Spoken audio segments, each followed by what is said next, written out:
charla forma parte de un proyecto que tiene nuestro colectivo que se llama Sigue al Congreso, que tiene que ver con la pedagogía política, es decir, con una oportunidad de que ciudadanos comunes y corrientes como nosotros podamos dialogar sobre lo que está sucediendo en el plano político en nuestra entidad. En esta ocasión nos acompaña Pedro Kumamoto, que acaba de registrar su partido político, Futuro, y queremos que nos platique sobre la agenda local, lo que él considera que debería ser la agenda local para esta entidad. Y lo va a entrevistar Alberto Atié, que ya nos ha acompañado en las dos charlas anteriores, donde hemos estado platicando mucho sobre la importancia de la participación ciudadana para equilibrar los poderes que tienen actualmente los grupos políticos que están acaparando el ejercicio político en nuestra entidad. Entonces, le doy la palabra a Alberto y bueno, les presento un poquito quién es Alberto Atié. Él estudió filosofía aquí en la universidad, en la UNIVA, y teología con especialidad en ciencias sociales en la Universidad Gregoriana de Roma. Hizo una especialidad sobre minorías étnicas en Estados Unidos, fue sacerdote católico durante 20 años y denunció las prácticas de pederastía al interior de la Iglesia Católica. Abandonó el ministerio para dedicarse a la lucha por los derechos humanos de diversos grupos sociales hasta la fecha. Ha recibido varios premios por su labor y actualmente trabaja con 200 familias chiapanecas en extrema pobreza que requieren de nuestro apoyo. Al final de esta charla vamos a poner el número de cuenta de la Fundación Flor y Canto para los que quieran donar para dicha fundación. Y es un defensor por vocación de los derechos humanos. Fue su último puesto en la función pública, fue de consejero en la Comisión Nacional de Derechos Humanos, a la cual renunció porque no estaba de acuerdo con la manera como se eligió a Rosario Piedra. Y por otro lado tenemos a Pedro Kumamoto. Pedro Kumamoto es un político muy joven, activo aquí en la ciudad, en el estado. Es licenciado en gestión cultural por el por el ITESO. Fue el primer diputado independiente en el Congreso de Jalisco, llegando por el distrito 10 de Zapopan a los 25 años. Pedro, a ver, ya se me fue la imagen, espérenme. Lupita, ¿puedes ponerla, por favor? Bueno, actualmente ha logrado registrar su partido político que se llama Futuro y estamos aquí para conocer el programa de su partido y sobre todo para que junto con Pedro los ciudadanos podamos construir una agenda local. Le dejo la palabra a Alberto. Muchas gracias. Bueno, pues yo nuevamente les saludo con mucho gusto. Les comento algo importante que habíamos ya platicado, que con mucho gusto yo lo que trato de hacer con ustedes es de acompañarles como un facilitador. No vengo a enseñarles absolutamente nada porque no tengo nada que enseñar. Me interesaría compartir y además compartir tanto preocupaciones como propuestas, porque de preocupaciones yo creo que estamos todos saturados, llenos y con ganas de ver qué podemos hacer en materia de, en este caso, política, aunque hay otros temas, obviamente, ¿no? Entonces, yo lo que les había sugerido a María y a Cristina y a sus equipos era que, dada la característica de saber o buscar que coincidan los sueños, los anhelos, las indignaciones, lo que ustedes quieran, con los tiempos democráticos que nos hemos construido, que a lo mejor no son los mejores, claro, ni las formas democráticas pueden ser las mejores, no lo creo, pero bueno, son las que tenemos. Y cómo cuadrar una cosa con la otra, pues es un tema, pero bueno. Entonces yo, una de las cosas que le sugerí al equipo de ustedes era, hay que construir una agenda local. porque las agendas locales en materia política pueden, no siempre, pero pueden equilibrar los poderes. Y el equilibrio de poderes es un elemento esencial de las democracias modernas. Si todo se concentra en un solo poder o en un solo individuo, en este caso el presidente de la República, como está planteándose su modelo de gobierno, como un modelo autoritario, unipersonal, individualista, genera no solo los ruidos que estamos viendo, sino desequilibra los debates, las discusiones y las decisiones a tomar en varias materias, que ese es un tema que nosotros hemos estado viviendo y que algunas o algunos podemos no estar muy de acuerdo. Yo soy de las personas que no...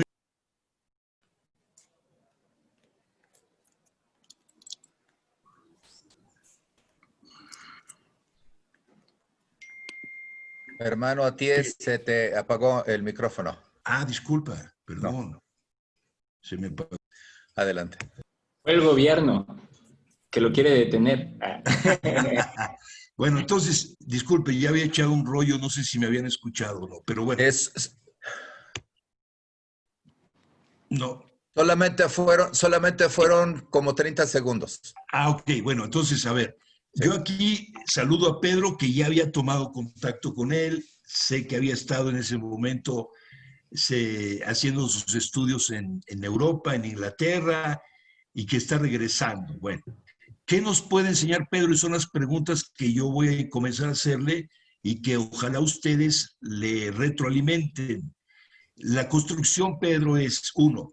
Tú lograste un modelo para llegar al poder que no fuera tan caro ni pasara por la influencia, relaciones de los partidos tradicionales. Tú lograste un modelo de acceso al poder que te implicó mejorar costos, mejorar accesos, mejorar... Bueno, ese es un aprendizaje. Dos, lograste estar en la agenda local, tú ya sabes más o menos cómo se barajan los asuntos dentro del Congreso y toda esa parte. Fuiste diputado local, pero bueno.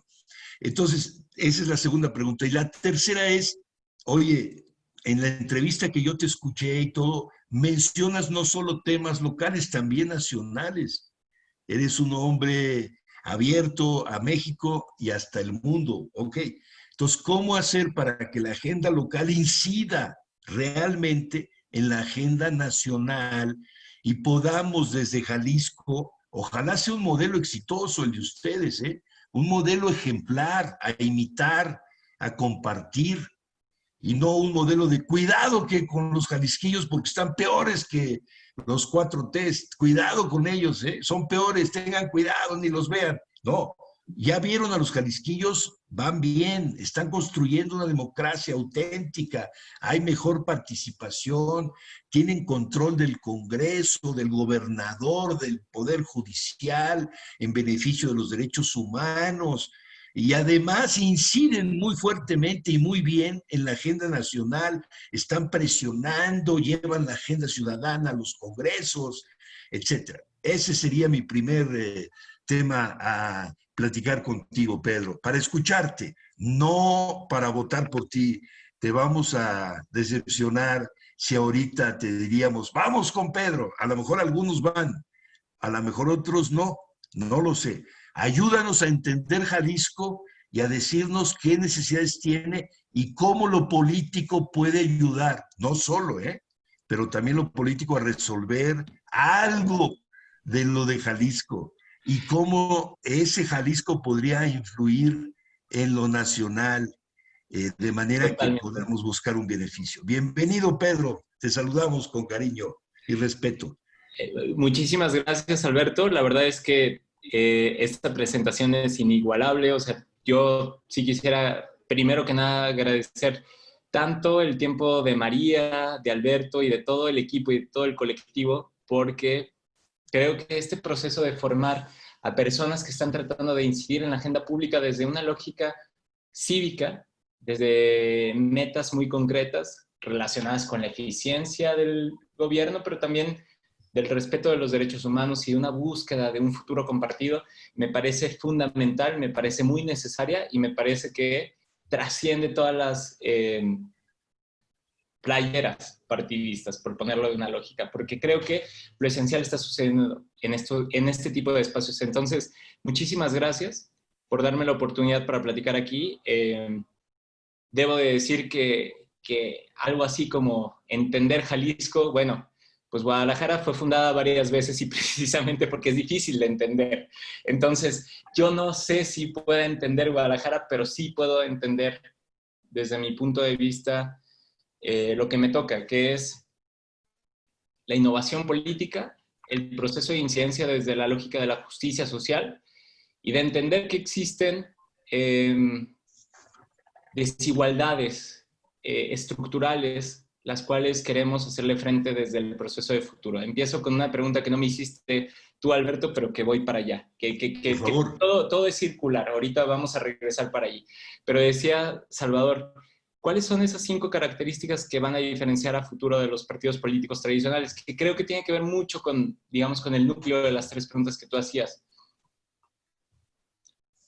Yo quisiera decirles que después de pasar de un proceso de estudiar política pública, siempre tratan de decirte, piensa en tu último receptor o receptora de la política pública y cómo podría lucir esto, ¿no? Porque no sé, pasa que muchas veces estos grandes procesos de política pública de desarrollo social terminan en una lógica de y vamos a pegarle al decir A, B, C, D, E y vamos a lograr A, B, C, D, E, pero nunca se lo imagina esta percepción tecnócrata del gobernar, cómo va a lucir esto en las personas en el día a día. Y yo siempre lo he pensado y creo que por aquí hay algunas personas, por lo que alcancé a ver, y me da mucho gusto, algunas personas que hemos coincidido previamente, Ceci, Memo, bueno, Salvador y por supuesto Alberto, y otras personas más que hemos coincidido previamente.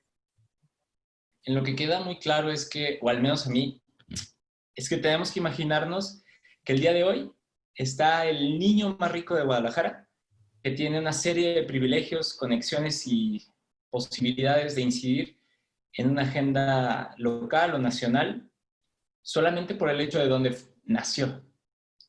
Ahora, la niña más pobre de Tlajumulco, hija de una madre soltera, probablemente no va a tener el acceso hoy por hoy a los servicios de un hospital público de calidad, una escuela pública de calidad, no va a poder caminar por un sitio en donde se sienta segura y mucho menos va a poder transitar en el transporte público de la misma manera que lo podría hacer este niño. Desde mi punto de vista, y el por qué estoy aquí, es porque yo aprendí el valor de los elementos públicos. Les pongo un ejemplo. Mi abuela tuvo durante 2 años una cita pendiente en el IMSS. Una cita que significaba la posibilidad de que pudiera o no pudiera volver a caminar. Durante esos años, cada mes le estuvieron diciendo, vuelva la próxima semana, vuelva la próxima semana. Luego dijeron, vuelva el próximo mes, vuelva dentro de 2 meses, ¿no? Y así fueron jugándosela durante 2 años. Ver el deterioro de alguien que amas en un proceso pues tan directo como lo puede ser el gobierno local, para poder seguir la metáfora, hace que te des cuenta que la gente que más quieres depende a veces de procesos, pues de una red mínima de seguridad que puede ser la seguridad social. Lo mismo me ha pasado a mí cuando me han asaltado, voltear a ver pues digamos, las complejidades que vienen las policías municipales, te hacen darte cuenta que no les estamos dedicando el tiempo suficiente para poder tener innovación, Estado de Derecho y finalmente los apoyos necesarios para que puedan las y los policías hacer su trabajo, ¿no? Entonces, yo sí quisiera aquí decirles que no vengo a platicarles desde una postura institucional, porque sería una mentira. Yo solamente soy un vocero, mi encargo se acaba en 2 días, porque ese es, digamos, como hasta donde quedamos que quedaba mi chamba como vocero de futuro, pero sí les vengo a platicar de la historia de lo que me ha pasado, ¿no? Y un poco de lo que yo creo que debería de ser, no necesariamente de lo que va a ser, ¿no? Entonces, para responder la pregunta de Salvador yo creo que Futuro tiene que ser un movimiento político que entiende que existen varias vías para la incidencia política, tanto la electoral, como la cultural, como la social, como la económica, y tiene que construir distintas alternativas al proyecto de nación y también al proyecto de Estado que estamos viviendo. ¿Cuáles son las diferencias? En primer lugar, yo les digo, si alguien de Futuro llega a un gobierno municipal, no le puede exigir el 15 o el 10%, el diezmo famoso de obra pública, pero tampoco de dineros que puede ganar un funcionario público. No estamos ahí para poder administrar la inercia. Estamos ahí para poder decir, tenemos que construir una alternativa honesta y ética a la forma que se han generado los procesos municipales. 2. La forma en la que yo lo entiendo es algo que yo decía en las negociaciones, que es cuando yo voy a una mesa para discutir temas relacionados con los presupuestos de egresos del Estado, el receptor de los beneficios nunca puedo ser yo. Y creo que eso lo tenemos que replicar a nivel de institución política. No podemos pensar que nosotros vamos a hacer una lógica mercantilista de la política. Creo que eso tenemos que desterrarlo. 3, entre ganar elecciones y ser consecuente con lo que pensamos, yo siempre he creído que existe una tensión relativamente innecesaria. Y con esto quisiera explicarme. Creo que uno puede ser muy frontal al respecto de lo que cree y piensa y aún así ganar elecciones. Pero que si hay que elegir entre una u otra, siempre irse con lo que piensa uno. Es difícil, es complejo. Creo que es algo que me ha sucedido, ¿no? ya a quienes están aquí no me van a dejar mentir. Lo que más quería era llegar al Senado de la República y poder impulsar mi agenda, y no solamente mía, sino de una gran cantidad, una gran porción de la sociedad jalisciense. Si me apuran, pues mayoritaria incluso que MC o que PAN o que PRD o que Morena, porque individualmente fuimos más representativos. Ahora, creo que eso es complejo, ya después podremos desgranar el proceso electoral.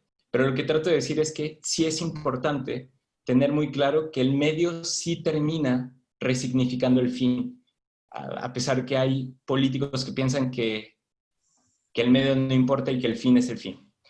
4, yo diría que vamos a tratar y vamos a hacer por todos los medios posibles de impulsar a personas capaces, éticas y finalmente sensibles socialmente. Creo que si no están si no están estos 3 elementos presentes, no sirve de mucho. Creo que han existido gobiernos que tienen la capacidad técnica, son solventes éticamente, pero que no tienen la sensibilidad, y creo que eso ha sido complejo. Creo que hay quienes tienen la sensibilidad, pero no tienen las otras 2 y también generan problemas. Y una última, Salvador, y digo, Alberto, que también ahorita vamos platicando, creo que estamos privilegiando la lógica local porque hoy por hoy existe una enorme discusión al respecto de hasta dónde deberían de llegar las instituciones internacionales relacionadas con automatización del trabajo, emergencia climática, ética relacionada con las farmacéuticas y las vacunas, particularmente con el COVID, ¿no? Y creo que esas discusiones son fundamentales, pero que debe existir también un entramado previo y una discusión previa, que es qué está pasando en el territorio, qué está sucediendo en las minas, qué está sucediendo en los campos, qué está sucediendo en los parques. Y creo que esas discusiones terminan por interpelarnos de una manera mucho más directa y mucho más clara. En suma, lo que trato de decir es que creo que desde abajo deben de venir las determinaciones, las definiciones y finalmente las guías para poder pensar cuáles son las posiciones que toma un gobierno nacional en, por ejemplo, un Consejo General de Seguridad en la ONU, o qué debe de suceder al respecto de las materia de legislación de inteligencia artificial y cualquier otro tema a partir de lo que se manifiesta en el municipio. Entonces, creo que, ya para ir cerrando esta primera parte, creo que encuentro muchísimo valor y necesidad de resignificar lo inmediato, la parte comunitaria y finalmente la parte territorial. A veces podría llegar a sonar algo muy etéreo. Quiero dejarlo claro. Por ejemplo, yo viví en los últimos meses en un municipio que se dio cuenta que existían 3 grandes emergencias al respecto de la pandemia. La primera, la más importante, la más relevante, era la de salud. Y dentro de ellas existía un componente claro.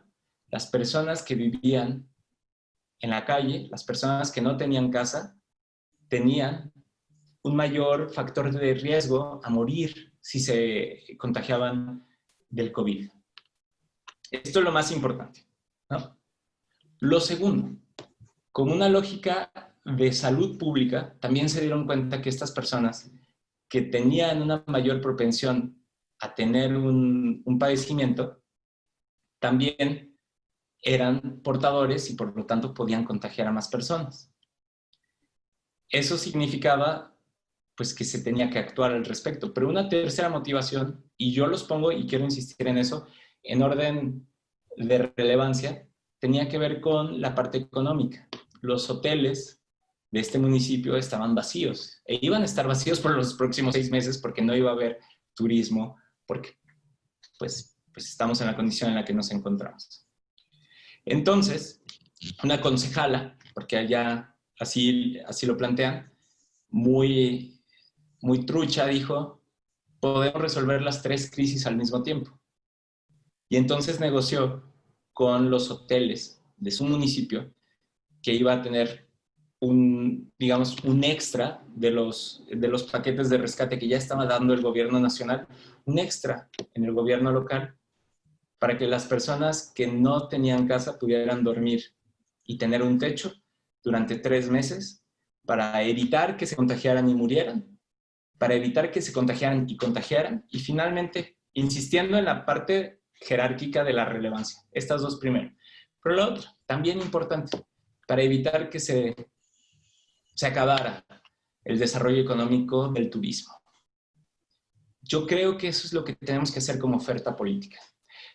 Tenemos la necesidad, también la obligación de ser una oferta política que piense en esos términos, que no pone como primera necesidad el rescate económico, sino que entiende una lógica de poner en primer sitio lo que está viviendo la población. En segundo lugar, con eso, buscar cómo podemos construir soluciones que son realmente, desde mi punto de vista, más holísticas sobre los problemas que estamos viviendo.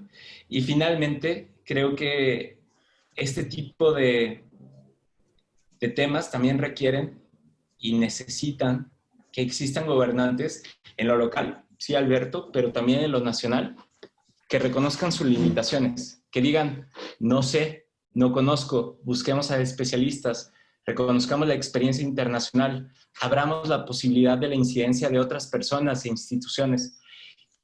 Y si me apuras, creo que eso es lo que puede ofrecer el futuro.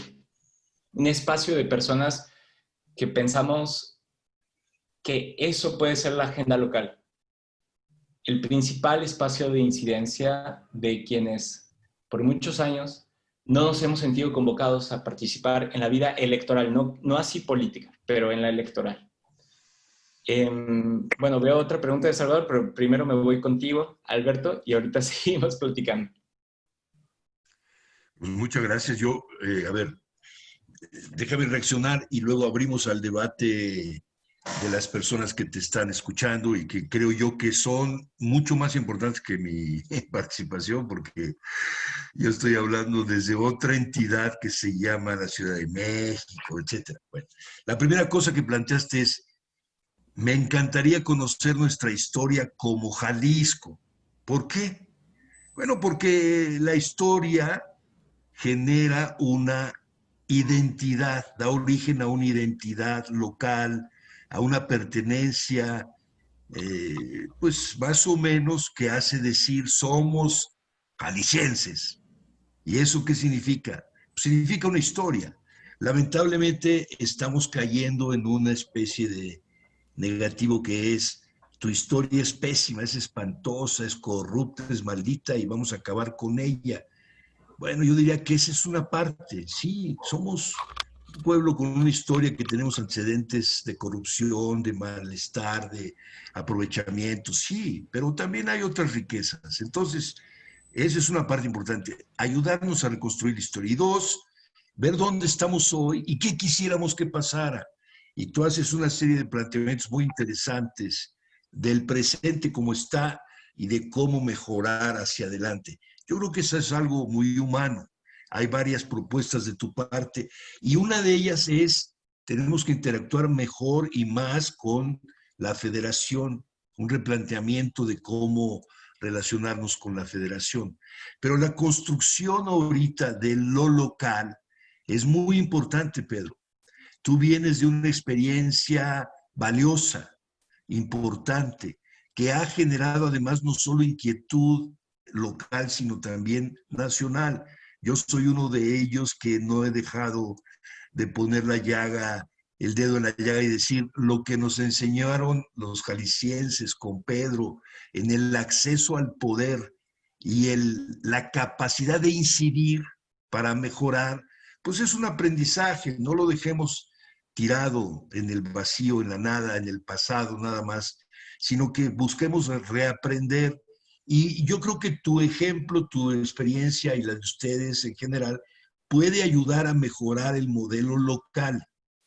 Yo creo que el modelo local puede ser hoy un aliciente, un indicador, un referente que ayude a mejorar el equilibrio nacional para la toma de decisiones, la construcción de soluciones, etcétera. Bueno, y tercera, última cosa es que ese sería una parte de ustedes para ver de qué manera nosotros ciudadanos de Jalisco, podríamos mantener un acompañamiento, control, seguimiento, rendición de cuentas del factor o de la variable o del vector político.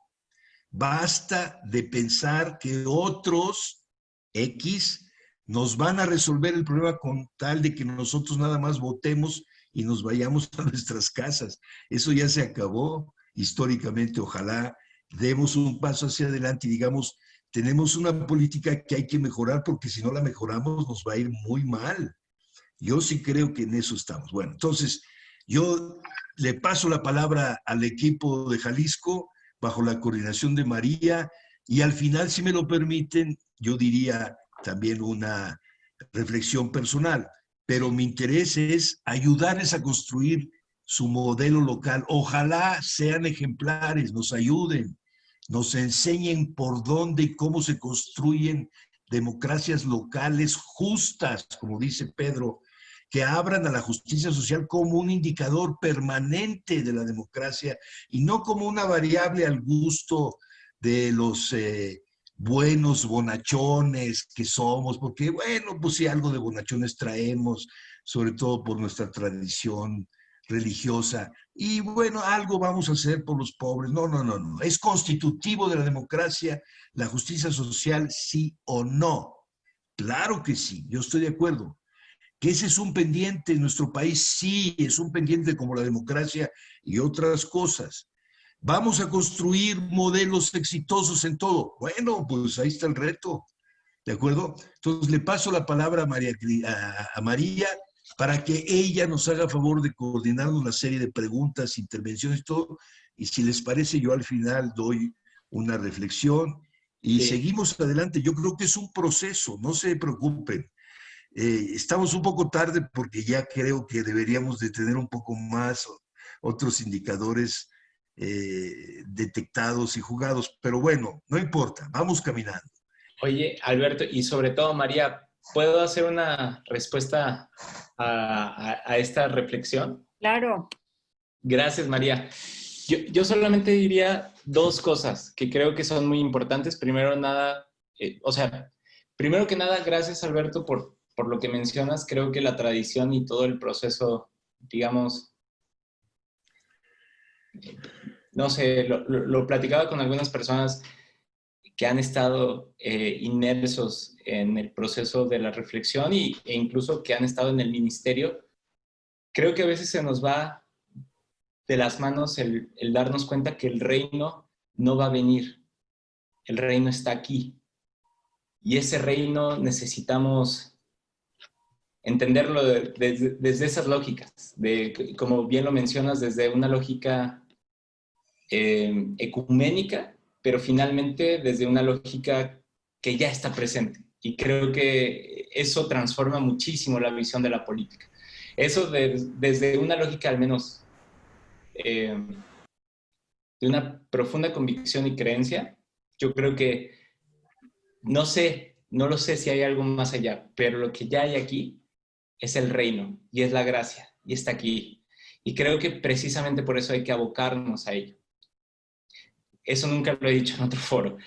Aquí lo platicamos aquí entre nosotros, pero sí quisiera decirles que yo actúo con esa convicción, que el reino está aquí. Por otro lado, discúlpenme, pero eso me emociona mucho porque Alberto también emocionas mucho. La otra parte es poder reconocer que existen compromisos relacionados con el ejercicio de la sociedad civil local. Yo llamaría a lo mejor a cosas que no suenan tan lindas, porque son importantes mencionar aquí, y es cómo vamos a financiar esos ejercicios locales de rendición de cuentas locales. Cómo vamos a permitirles que existan nuevas visiones, alternativas y finalmente utopías al respecto de cómo se puede hacer esto. Yo creo que necesitamos romper con la lógica del mecenazgo o el bajar un fondo internacional o nacional y empezar a apostarle a cooperativas, espacios productivos, a de verdad vivir estas alternativas económicas. Y no me malinterpreten, gracias a ese tipo de modelos hemos estado aquí nosotros y nosotras. No estoy tratando de demonizarlos, solamente planteo que tenemos que empezar a impulsar la lógica de otro tipo de emprendimientos económicos que permitan que eso mismo financie nuestros esfuerzos políticos. Yo sí creo, desde que inicié, no me van a dejar mentir, la banda que es Wiki, que anda por aquí, no me van a dejar mentir que siempre dije, tenemos que hacer Wiki Café, para que del Wiki Café saquemos la lana para poder hacer nuestras cosas. Es lo mismo, pero a lo mejor es con miel, a lo mejor tiene que ver con un proceso de maíz, a lo mejor tiene que ver con un proceso de servicios culturales, lo que sea. Pero el chiste es, tenemos que repensar el modelo económico en una escala chiquita, si ustedes quieren, que es la ciudad, y a partir de eso, creo ser consecuentes en repensar un modelo político. Entonces, perdón, Alberto y María, solamente quería como decir dos cosas, una muy importante y otra que tenía que ver con la parte económica. María, adelante, por favor. Y los que quieran hacer alguna pregunta pueden levantar la mano. Mientras tanto, a mí me gustaría, Kuma, ya más concretamente, ¿qué espacios políticos están pensando ocupar ustedes en el futuro? O sea, si ya tienen alguna candidatura a aspirar y por qué. Nosotros en Sigue al Congreso hemos tenido la experiencia de hacerle seguimiento al Congreso en las designaciones públicas, por ejemplo, o en las leyes que deberían de estar ya expidiendo y no lo hacen. O sea, el Congreso de Jalisco siento que nos ha decepcionado mucho. Entonces necesitamos gente realmente interesada en mejorar la vida comunitaria, en mejorar la seguridad, tantos pendientes que tenemos aquí en Jalisco y que el Congreso definitivamente ha estado obstaculizando. Entonces, me gustaría saber si ustedes tienen pensado tratar de ocupar algunos escaños en el Congreso. Muchas gracias, María. De entrada te digo, creo, de nuevo, desde mi perspectiva personal, porque no es necesariamente la representación de lo que opina todo el partido, pero lo que yo alcanzo a pensar es que creo que necesitamos ir al Congreso para 3 cosas fundamentalmente. En primer lugar, para poder tener la claridad de las finanzas públicas y ser un contrapeso en lo que está sucediendo en el Congreso del Estado al respecto de los presupuestos, de la deuda que se contrata y finalmente de los términos en los que se contrata. Creo que a veces creo que se nos ha olvidado que el Congreso es la tercera patita de lo que entenderíamos como el gobierno del Estado de Jalisco. Pensamos que el gobierno es Alfaro y no entendemos que tiene que ver con una división de poderes y todo un proceso. Pero para mí es importante que exista este contrapeso en ese espacio particularmente, porque lo que hace bien Alfaro, lo que cada quien piense que hace bien Alfaro, lo va a poder seguir haciendo. Pero aquellos espacios, esas fisuras necesarias para que exista la corrupción, sí podríamos detenerlas. Segundo, creo que el Congreso del Estado necesita empezar a expedir nuevas leyes relacionadas con personas desaparecidas, relacionadas con la violencia feminicida, relacionadas con el desarrollo económico, relacionadas con aspectos culturales y de educación, y finalmente con una agenda muy clara y muy decidida con la emergencia ambiental que está viviendo el planeta, pero particularmente Jalisco. Creo que eso lo vamos a poder hacer, bueno, si todo sale bien, desde el impulsar candidaturas al Congreso. Y tercero, como mencionaba, creo que el tercer peso que puede hacer el Congreso no necesariamente son parte de las funciones que están descritas en una constitución, sino que tiene que ver con la lógica política y simbólica que está ahí. A mí me gustaría ver en un Congreso a personas que no le deban nada a un grupo político, que no tengan a un padrino, que no tengan a, digamos, a un mecenas, que tengan la claridad de que están ahí para representar verdaderamente al pueblo, que esencialmente ustedes lo han estudiado, yo no les tengo que platicar nada, pero que pues en realidad los congresos, los espacios deliberativos, como lo son la Cámara de Diputados, provienen de una tradición de representar popularmente las demandas de lo que está viviendo la sociedad. Entonces, yo creo que eso es algo que podremos, espero, hacer en ese tipo de espacios. Va a ser muy complejo. Alguien me decía hace 2 o 3 días, pero a ti no te querían en el Congreso. Y desde luego, no vamos a ir a hacer relaciones públicas, no vamos a ir a hacernos de nuevos amigos o socios para hacer negocios. Lo que sí creo es que ese espacio puede retomarse como una soberanía que realmente está representando a las personas, y creo que va a ser muy complejo dadas las condiciones actuales, dados los, digamos, como controles que cada uno de los gobiernos tienen. Pero por otro lado, para ser muy honesto, son este tipo de momentos en donde uno necesita poder mostrar que hay personas, iniciativas y procesos que demuestran que tienen autonomía y también muchas ideas para poder sacar adelante esta crisis, porque no solamente se trata de ser una oposición ciega que va a golpear y golpear y golpear, no. Se trata también de proponer, y creo que eso podría suceder. Perdón. No, si me permites un paréntesis, María, tú planteaste una serie de lo que podríamos llamar necesidades ciudadanas. lo cual me parece maravilloso, magnífico. Ojalá esas necesidades correspondan a un muy buen diagnóstico ciudadano, no necesariamente científico, técnico, perfecto, no, pero un diagnóstico ciudadano. Y luego, cómo interactuar con el poder político para que por lo menos haga caso de las necesidades, porque si no viene pues un sentimiento de frustración muy grande. Y aquí es donde entra la importancia de lo político, que Pedro dice no es solo lo ejecutivo, no es solo Alfaro y su capacidad de decir y hacer las cosas, no.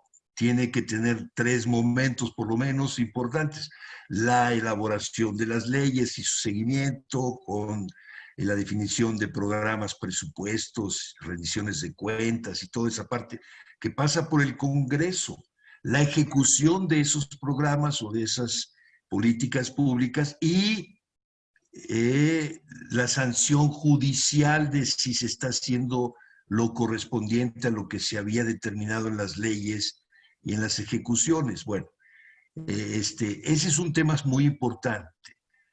Las necesidades ciudadanas de Jalisco, ¿cuáles son? Ya mencionó Pedro algunas, tú mencionaste otras. Ojalá hagan una especie de lista, de agenda ciudadana sobre cómo esto debería incidir en las decisiones políticas, quiénes deberían de representarnos y llevar esa agenda al Parlamento para que se convierta en leyes, programas, presupuestos asignados, políticas públicas, todo este rollo que un día, si quieren, lo platicamos. Y luego, cómo el Poder Judicial debería de estar al pendiente del cumplimiento de las normas que no sean anticonstitucionales, etcétera, que sean normas al servicio de los derechos de las personas, como la abuelita de Pedro o el grupo del municipio que él planteó, etcétera. Y luego, cómo hacer para que rindan cuentas de lo ejercido y que ustedes puedan decir, ¿sabes qué? Vas bien, síguele aquí, ahora te va y el otro diga, mira, no lo habíamos visto, ya lo... Oye, ¿quién? Pues la concejala del municipio X tiene una buena solución, ahí te va. Aplíquenla, hagan la ley para todo Jalisco, para algunas partes de Jalisco, no lo sé, depende de ustedes. Pero bueno, María, has planteado un tema central: construir la agenda ciudadana para Jalisco, de Jalisco al poder político y del poder político de Jalisco al poder federal de la nación, que hay que llevar allá, porque luego se me ocurre a mí que el tren es lo mejor, que Dos Bocas es lo mejor, que el aeropuerto aquí no allá. Bueno, pues ahora sí que dime tú, me consultaste, me preguntaste, me dijiste. No, esos son los 3 temas que yo traigo. Se podrán morir 1,000, 10,000, 100,000 gentes, me vale. Que no haya acceso a las medicinas para los niños, lo siento mucho, tengo mi agenda. Oye, nosotros somos personas de aquí, ¿qué onda? ¿Por qué no nos toman en cuenta? ¿Por qué no construyen modelos que beneficien a la sociedad de veras, en serio? ¿Por qué nada más beneficiarse ustedes, quedarse con el poder ustedes? ¿Por qué carajos este modelo de política tenemos en el país? ¿Por qué no mejoramos nuestro modelo de política, hombre? ¿Qué nos pasa? ¿De acuerdo? Entonces, adelante, por favor. Tenemos una pregunta de Jesús Martínez Zavala. Adelante, Jesús. Aquí abriendo el micrófono. Muy buenas tardes a todos. Muy brevemente voy a tratar de exponer una situación que yo veo profundamente al revés.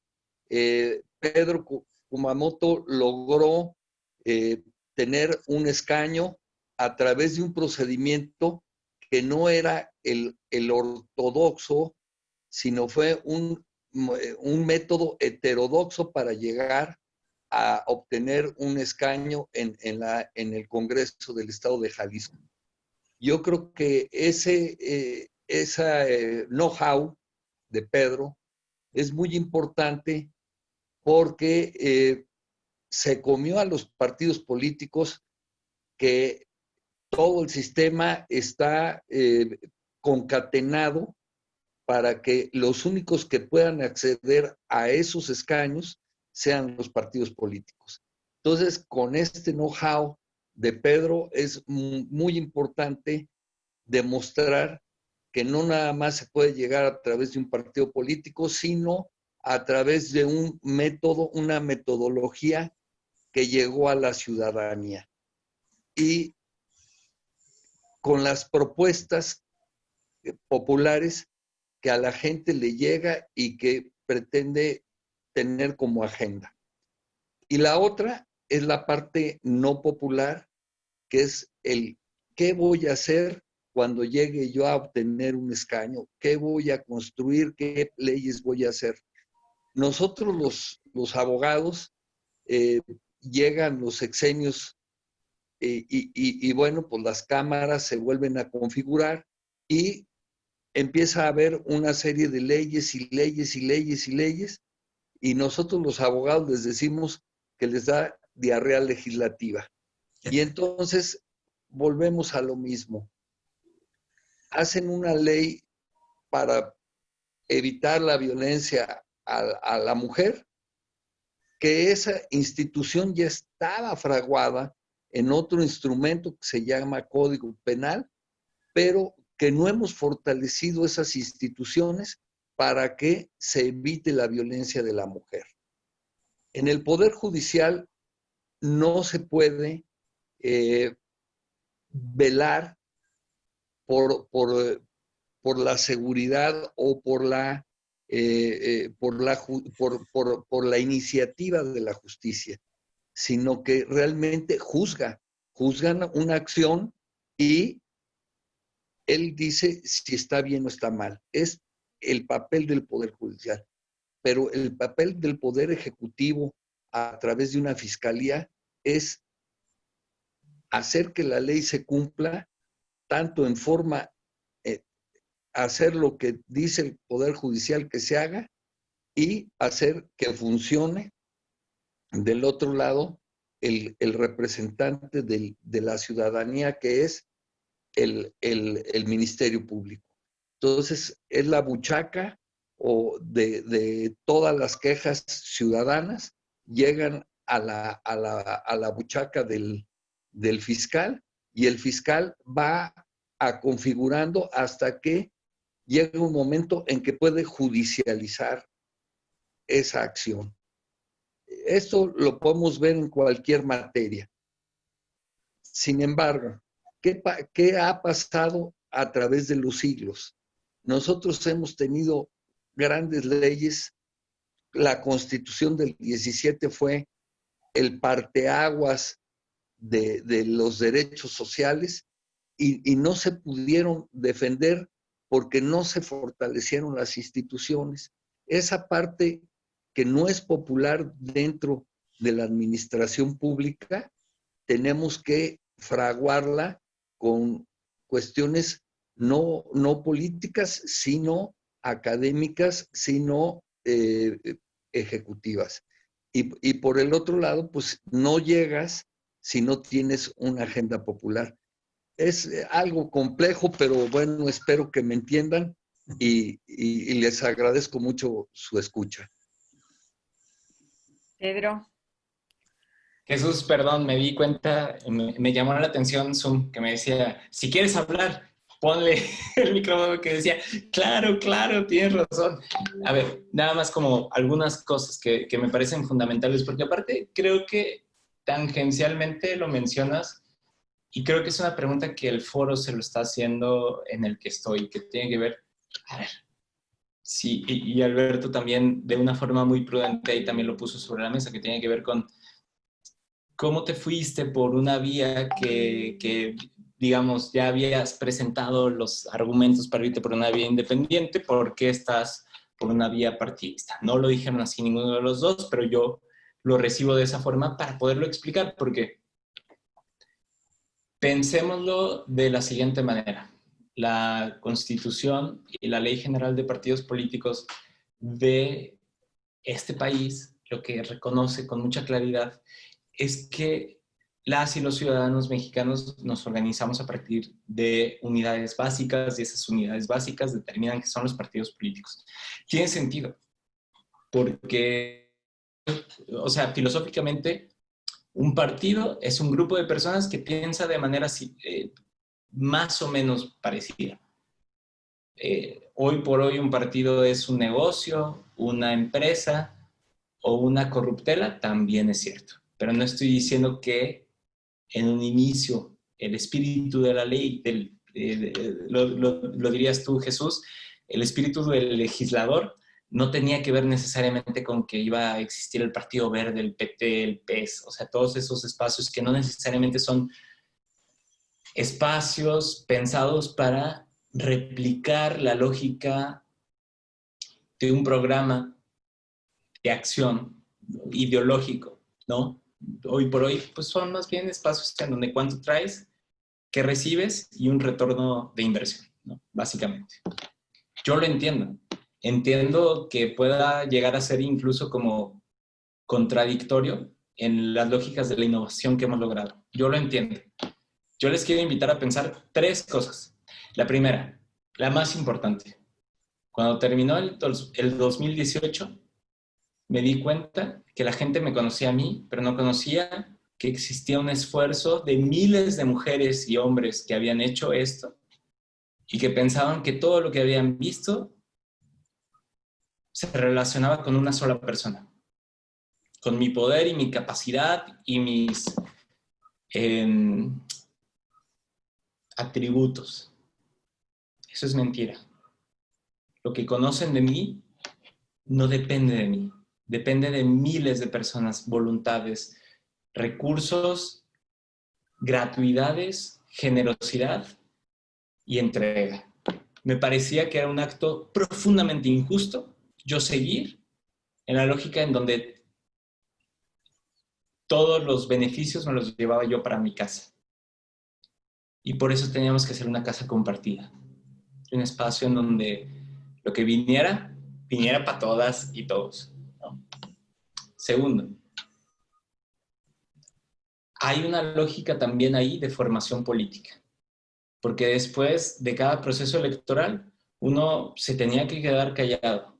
Porque la legislación electoral del país dicta que si tú empiezas a demostrar que existe cierto grado de interés y de involucramiento, pues cuidado, porque en una de esas te quitan tus derechos políticos, electorales, porque estás haciendo un proceso previo de campaña.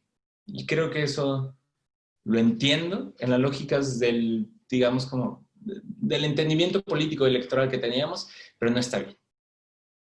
Creo que la política es mucho más allá que las elecciones. Mucho, mucho más allá. Y necesitamos tener un espacio en donde pudiéramos participar. Y lo tercero, y ya con eso termino, hoy volteo y veo el Congreso del Estado. Y yo no les tengo que decir nada a ustedes lo han analizado, pero ¿qué diferencia haría esos 3 diputadas y diputados que tendría futuro, ahora futuro, entonces Wikipolítica, en ese espacio? ¿En qué pactos no participaría? ¿Qué cosas denunciaría? ¿En qué momentos daría un golpe en la mesa? Yo creo que en muchos. Y creo que sería muy valiosa la participación de esas personas. ¿Por qué digo 3? Porque esos eran las y los diputados de representación proporcional que nos hubieran tocado por la cantidad de votos que obtuvimos. A nivel local. Porque a nivel federal nos hubieran tocado muchos más. A nivel federal, 762,000 votos. Alguien me decía hace poco, sí están claros que lo que ustedes lograron, y de nuevo no yo, no 2, no 3, sino muchas personas, es quizás una de las innovaciones sociales más importantes que se ha hecho en el país. Yo le digo, sí, pero hace falta que eso tenga una reverberación institucional. Y creo que por eso hicimos un partido. No estoy con esto diciendo que me crean, no estoy diciendo con esto que está bien. Es muy difícil.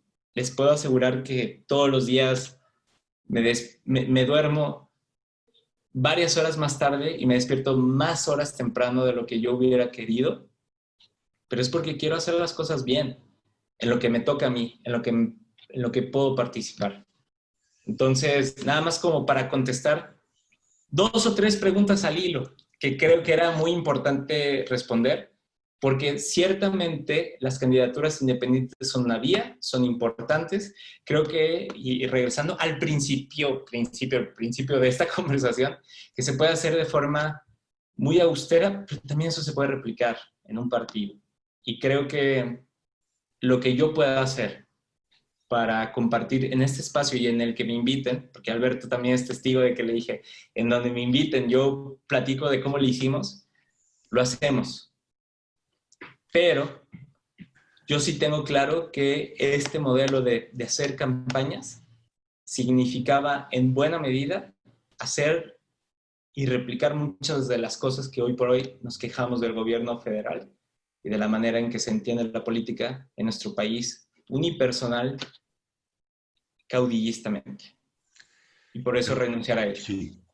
María, voy a hacer una pequeña intervención nuevamente. A ver, Pedro y Luis y Jesús plantearon una cuestión muy interesante, o varias.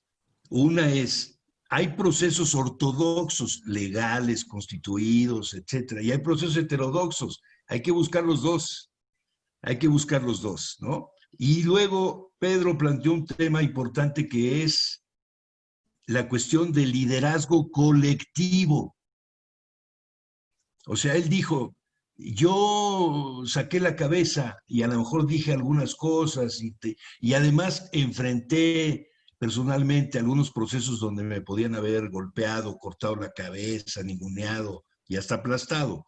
Pero bueno, pero no lo hice todo solo. O sea, fuera los liderazgos individualistas, protagonistas, artísticos, maravillosos, que también existen, fuera a los futbolistas de primera que meten goles solos.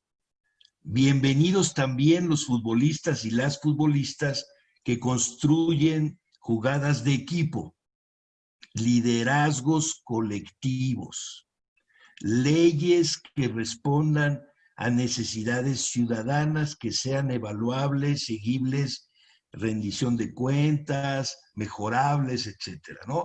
Traemos una inercia del pasado que Jesús nos dijo, sí, la inercia es pesada, es muy fuerte. Yo creo que el liderazgo de Andrés Manuel hoy responde mucho a la inercia de un pasado a recuperar. Yo no sé si eso sea una solución adecuada, hay que ver. El tema es que ustedes tienen una oportunidad. Construyamos un sujeto colectivo ciudadano fuerte que sea capaz de llevar al ámbito de lo político a algunos de nosotros que no pierdan el contacto con nosotros y que sean capaces de incidir en la construcción de las decisiones políticas adecuadas. ¿Cuáles son? Bueno, díganme ustedes, yo ahí me declaro incompetente de Jalisco, les tengo una gran admiración y cariño, pero también un aspecto crítico, que ya les había comentado que hay que superar los machismos y todos estos modelos jalisquillos que yo creo que no nos ayudan a la construcción de liderazgos auténticos. Y esos feminismos agachones y mandilones que mandan sin decirlo, como decimos en el argot mexicano, ¿no? De que la que manda aquí en mi casa es mi mujer, pero bueno, dice que mando yo, pero ella es la que decide y la mujer es la que manda finalmente. Todas estas cosas que hay que ir acabando con ellas o mejorando para no tender a destrozar un pasado que se ha construido a base de luchas históricas. Bueno, entonces, ojo, ¿necesitamos liderazgo colectivo? Sí. ¿Necesitamos procesos heterodoxos ciudadanos que entronas y entronas? Sí. ¿Necesitamos partidos que respondan a la ciudadanía? Sí. ¿Necesitamos personas que nos representen en los espacios como hasta ahora hemos soñado que algún día podría ser? Sí. ¿Cómo le vamos a hacer a nivel local y a nivel federal? Ojalá le encuentren el camino, ojalá, y los tengan agarrados, perdón que lo diga así, de manera que haya controles serios, y si no, pues apretarles y echarlos para afuera. porque no están funcionando. Oye, Alberto, y en esta provocación de qué tenemos que hacer, yo invitaría nada más a quienes nos están viendo, porque aparte creo que son parte esencial de un núcleo que está generando conciencia al respecto de cómo se ejerce el poder. En pensar en que, e insistir, ya lo mencioné en una intervención previa, pero sí es importante, ¿cómo podemos ir desligando el privilegio de participar en este tipo de espacios con la posibilidad de, ¿cómo decirlo?, con invitar y construir activismos y procesos que sean más incluyentes? Creo que es fundamental que ya no sean solamente las y los chavos que tienen la oportunidad de tener un poco de tiempo libre, que no necesariamente sean ricos, porque era mi caso, yo no tenía para nada lana, estaba dentro del ITESO por un crédito educativo y una beca y lo que quieras, pero cómo empezamos a construir dinámicas que inviten a una lógica popular, que también lo han mencionado muchas veces aquí, a poder incidir y participar de su agenda política. Platicaba con una persona de Miramar y me decía, yo conozco a 9 amigas y amigos que han sido desaparecidos en un lapso de 6 meses. ¿Cómo carajos podemos hacer una opción política que no necesariamente una opción electoral, pero sí una opción política, y ojalá, y si me apuran también electoral, que le dé voz a esa persona?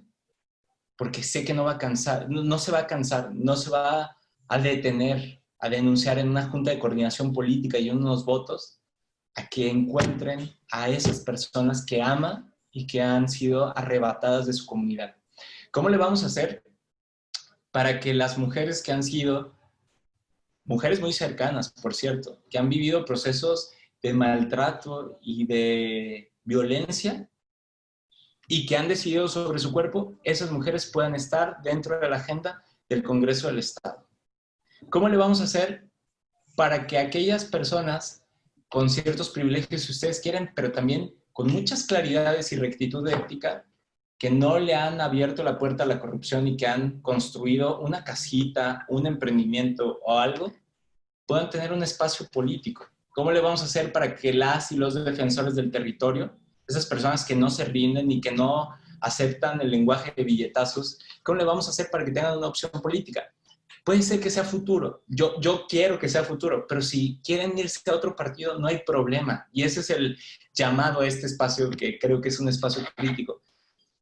Pero sí tenemos que construir una noción de que cuando nos hacemos a un lado de la política electoral, los corruptos ganan.